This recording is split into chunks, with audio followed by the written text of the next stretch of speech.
आज हम doctor APJ Abdul Kalam की जो कोटेशंस है उसके थ्रू उनके थॉट प्रोसेस को समझने की कोशिश करेंगे।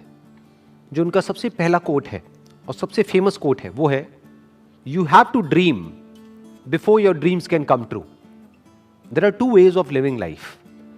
एक ऑप्शन तो ये है कि जैसी हमारी रियलिटी है वो हमारे फ्यूचर को डिफाइन करे।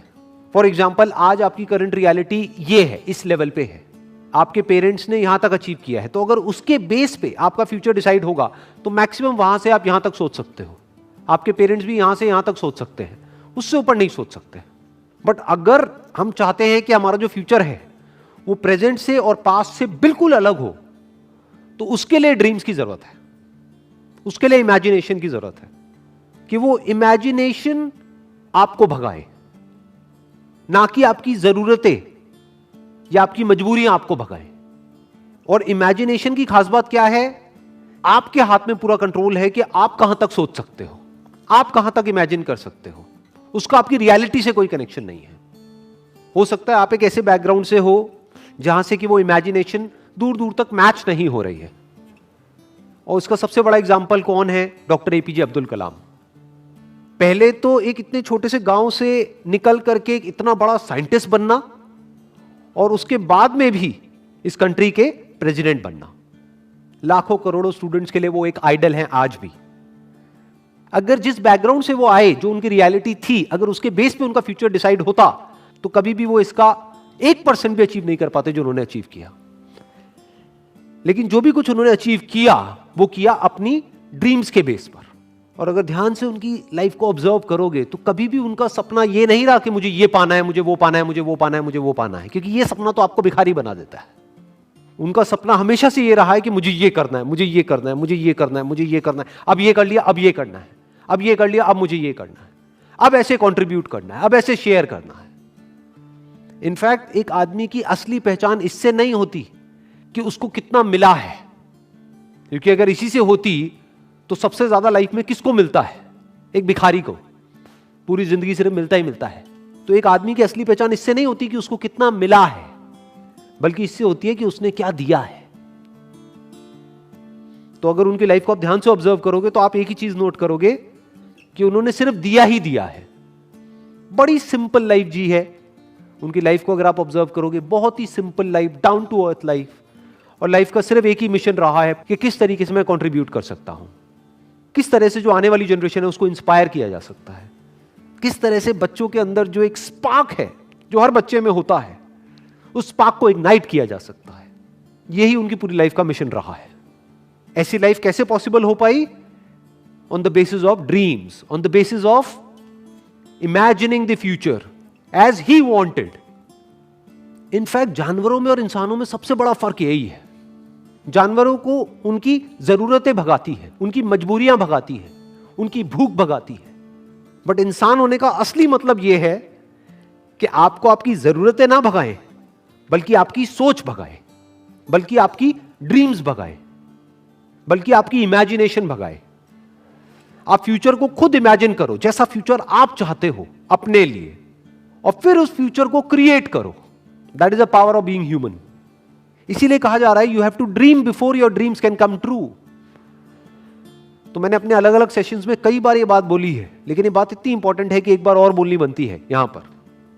90% से ज्यादा लोग लाइफ में इसलिए फेल नहीं होते हैं कि वो कुछ बहुत बड़ा सोचते हैं और उसको अचीव नहीं कर पाते हैं। वो इसलिए फेल होते हैं क्योंकि वो बहुत ही छोटा सोचते हैं और उसको अचीव कर लेते हैं, यानी कि उनकी ड्रीम्स होती ही नहीं है। लोग इसलिए नहीं फेल होते हैं कि उनकी बहुत बड़ी ड्रीम्स थी और वो पूरी नहीं हुई। लोग इसलिए फेल होते हैं क्योंकि एक्चुअल में उनकी कोई ड्रीम्स थी ही नहीं। Next quote is, man needs his difficulties because they are necessary to enjoy success. इस कोटेशन की जो डेप्थ है वो वही समझ सकता है जिसने एक्चुअल में बहुत बड़ी सक्सेस लाइफ में अचीव करी हो और जिसने बहुत बड़े बड़े फेलियर्स भी देखे हो। बिल्कुल इसी तरीके से यहां पर क्या कहा जा रहा है कि पानी की इंपॉर्टेंस सिर्फ वो आदमी समझ सकता है जो कभी प्यास से तड़पा हो। खाने की इंपॉर्टेंस वो आदमी समझ सकता है जिसने भूख देखी हो, जिसको बचपन से ही 56 भोग मिला है, जितनी उसकी भूख थी उससे बहुत ज्यादा मिला है। क्या उसके लिए खाने की कोई वैल्यू है? बट जो आदमी 2 दिन से भूखा है उसको आप कुछ रूखा सूखा भी दोगे तो उसकी क्या वैल्यू है उसके लिए, वो सिर्फ वही आदमी जानता है। ऐसे ही सक्सेस का मतलब सिर्फ वो आदमी समझ सकता है जिसको सक्सेस मुश्किल से मिली हो, जिसके बाप ने कुछ किया और करके एक लेवल तक पहुंचा और उस बच्चे को ले जा करके कुर्सी दे दी और वहां पर बिठा दिया। वो कभी नहीं समझ सकता कि सक्सेस का मतलब क्या है। इनफैक्ट सक्सेस को वही आदमी डीपली इंजॉय कर पाएगा और ज्यादा टाइम तक इंजॉय कर पाएगा जिसको वो सक्सेस बहुत ही मुश्किल से मिली हो, जो उसके लिए बहुत तड़पा हो। इसको आप इस तरीके से कह सकते हो कि एसी का मजा एक्चुअल में किसको आ सकता है? जिसने गर्मी को फील किया हो, जिसने गर्मी को एक्सपीरियंस किया हो। जैसे मुझे अपने एक बचपन की एक बात याद है, when I was I think around 8 to 10 years old, तो हमारे घर में पंखे होते थे। तो हमारे एक रिलेटिव होते थे, उनके घर में एसी लगा था। उस वक्त एसी बहुत कम घरों में होता था, आज तो कॉमन हो गया है। मुझे अभी भी एग्जैक्ट याद है वो फीलिंग, जब मैं उनके घर जाता था तो वो जो एसी वाला कमरा था, जैसे ही उसका गेट खोलता था और वो हवा पड़ती थी, ये अंदर थोड़ी देर के लिए बैठने को मिल जाता था, तो क्या फीलिंग आती थी वो मैं ही जानता हूं। That was like heaven on earth. जबकि देखा जाए तो क्या है कि एसी तो है। अब ये फीलिंग क्या कभी उस बच्चे को मिली होगी जो पैदा ही एसी में हुआ? तो मुश्किलों से डरो मत, मुश्किलों को अपना दुश्मन मत समझो। मुश्किलें आपकी एक्चुअल में दोस्त है, क्योंकि जितनी ज्यादा आपने मुश्किलें सही हैं, जितने ज्यादा आपने फेलियर्स देखे हैं, उतना ही ज्यादा आपको मजा आने वाला है जब आपको सक्सेस मिलेगी। Next quote is, it is very easy to defeat someone but it is very hard to win someone. किसी को भी हराना बहुत आसान है। कैसे हराना? चाहे फिजिकली हराना, चाहे बातों में हराना। किसी को भी तोड़ना, हराना मतलब तोड़ना, बहुत आसान है। और विन का मतलब जोड़ना, अपने साथ में जोड़ना बहुत मुश्किल है। It is very hard to win someone. कैसे जीतना? उसका दिल जीतना, उसको जीत लेना, उसको दोस्त बना लेना, उसको अपना बना लेना, उसको अपने साथ जोड़ लेना बहुत मुश्किल है। क्योंकि उसके लिए एक ऐसी क्वालिटी चाहिए जो बहुत ही कम लोगों में होती है। क्या है वो क्वालिटी? पेशेंस। बहुत पेशेंस चाहिए। जैसे आपके घर में कोई पौधा है, उसको तोड़ना कितना आसान है। उसको पकड़ो और जड़ से उखाड़ दो और फेंक दो, बट उसको पालना कितना मुश्किल है।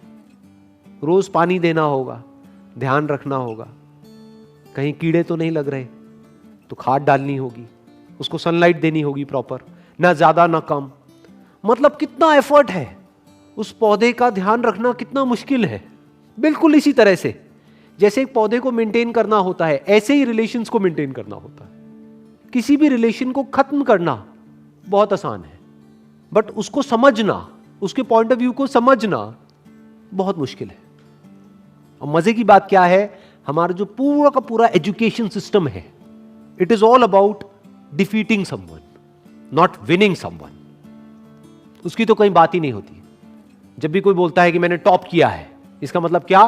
कि बाकी सबको मैंने पीछे छोड़ दिया है। देखो मेरे को ये मेडल मिला है, गोल्ड मेडल मिला है। क्यों? क्योंकि मैं रेस में फर्स्ट आया हूं। मतलब क्या? मैंने बाकी सबको हरा दिया है। I have defeated everyone else. तो हमारी जो ट्रेनिंग हो रही है बचपन से ही, कंडीशनिंग हो रही है, जिस तरह का एटमोस्फेयर है चारों तरफ, जिस तरह का हमारा एजुकेशन सिस्टम है, जिस तरह की घर पे बातें होती हैं, जिस तरह के कंपैरिजंस होते हैं, यहां तक कि भाई बहन को भी नहीं बख्शा जाता है, आपस में लड़वा देते हैं कि देख तेरी बहन कितनी अच्छी है पढ़ाई में, तू कितना गया गुजरा है, तू कितना निकम्मा है। तो ये क्या किया जा रहा है? कंपटीशन करवाया जा रहा है और एक दूसरे को पीछे छोड़ने की कोशिश करी जा रही है। चारों तरफ किसी दूसरे को हराने के बारे में सोचा जा रहा होता है। तो ये तो हमारी रग रग में दौड़ रहा है। किसी को तोड़ने के लिए जो चाहिए वो तो हमारी रग रग में दौड़ रहा है। तो सवाल ये उठता है कि किसी को जोड़ने के लिए, किसी से जुड़ने के लिए और किसी को अपने साथ जोड़ने के लिए, किसी को अपना बनाने के लिए क्या क्वालिटीज हमारे अंदर होनी चाहिए, वो समझना पड़ेगा और वो अपने अंदर डेवलप करना पड़ेगा। उसके अंदर सबसे बड़ी क्वालिटी होनी चाहिए पेशेंस। दूसरी होनी चाहिए केयरिंग एटीट्यूड, कि ये नहीं कि आप पूरी तरह से सेल्फिश हो जाओ, अपने बारे में सोच रहे हो। सामने वाले की केयर करनी होगी, सामने वाले की जो फीलिंग्स है उसकी केयर करनी होगी। अगर दूसरे वे में देखा जाए तो एक तरफ से क्या हो रहा है, जब आपने किसी को हराया तो जिंदगी भर के लिए आपको एक दुश्मन मिल गया, क्योंकि अब वो मौका ढूंढेगा आपको हराने का, और आज नहीं तो कल आपको हराएगा। वो किसी भी तरीके से आपको हराएगा। तो आपको क्या मिला? किसी को हरा करके एक जीत मिली छोटी सी, लेकिन जिंदगी भर के लिए एक दुश्मन मिल गया। दूसरी तरफ से अगर किसी को हमने अपना बना लिया, तो अगर हम किसी वजह से हार भी गए on a temporary basis because of some reason, तो वो हार बहुत छोटी है उसके आगे जो एक्चुअल में हमको मिला है। क्या मिला है? जिंदगी भर के लिए एक दोस्त मिल गया है। और दोस्त अगर एक्चुअल में दोस्त हो, वो नहीं जो सिर्फ मतलब के लिए होते हैं, दोस्ती अगर असली दोस्ती हो तो उसकी वैल्यू पैसे में आंकी नहीं जा सकती है, या ये कह लो उसकी कोई वैल्यू ही नहीं है। That is priceless. देखो ध्यान से समझो क्या हुआ कि जब भी आप किसी को हराते हो तो याद रखना, आपको लग रहा है कि आपने उस एक को हराया है तो मेरा एक ही दुश्मन बना। अरे आपका एक दुश्मन नहीं बना है, उसके सारे दोस्त भी तो आपके दुश्मन बन गए। तो अब आपका एक दुश्मन नहीं है। अगर इस आदमी के 1000 दोस्त हैं तो अब आपके 1001 दुश्मन है। दूसरी तरफ से अगर आपने किसी को अपना बना लिया है या एक दोस्त बनाया है, तो यह मत समझो आपने एक दोस्त बनाया है। अगर इस आदमी के 1000 दोस्त हैं तो अब आपका एक दोस्त नहीं है, अब आपके 1001 दोस्त हैं। इसको दूसरे वे में भी बोला जा सकता है कि जिसकी आदत बन जाती है दूसरों को जीतने की, तो पूरी दुनिया उसकी दोस्त बन जाती है। और दूसरी तरफ से जिसकी आदत है सिर्फ दूसरों को नीचे गिरा करके खुद ऊपर उठने की, या दूसरों को हरा करके खुद जीतने की, उसकी पूरी की पूरी दुनिया ही दुश्मन है। आज नहीं तो कल उसको ये समझ आ जाएगा, पूरी दुनिया उसके अगेंस्ट हो जाएगी। और इस तरफ से अगर किसी के अंदर ये क्वालिटी है तो पूरी दुनिया उसके साथ में आकर के खड़ी हो जाएगी। और इसमें सबसे बड़ा एग्जाम्पल है वो जहां से कि ये कोटेशन आ रही है, यानी कि डॉक्टर एपीजे अब्दुल कलाम।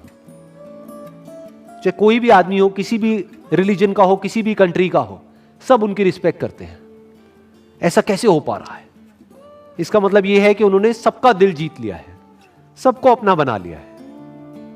अभी आप लोग जो मुझे वीडियो में देख रहे हैं, मैं आपको स्ट्रांगली रिकमेंड करूंगा कि डॉक्टर एपीजे अब्दुल कलाम की एक बायोग्राफी है जो कि गुलजार साहब ने लिखी है। वैसे मैंने अपने पहले भी एक वीडियो में रिकमेंड करी थी, लेकिन अभी तक आपने अगर नहीं सुनी है तो I strongly recommend you all कि एक बार जाकर के आप उसको सुनो, तो उससे आप और अच्छे से समझ पाओगे डॉक्टर कलाम को और उनकी विजन को और उनके मिशन को। Wish you all the very best. Thank you so much.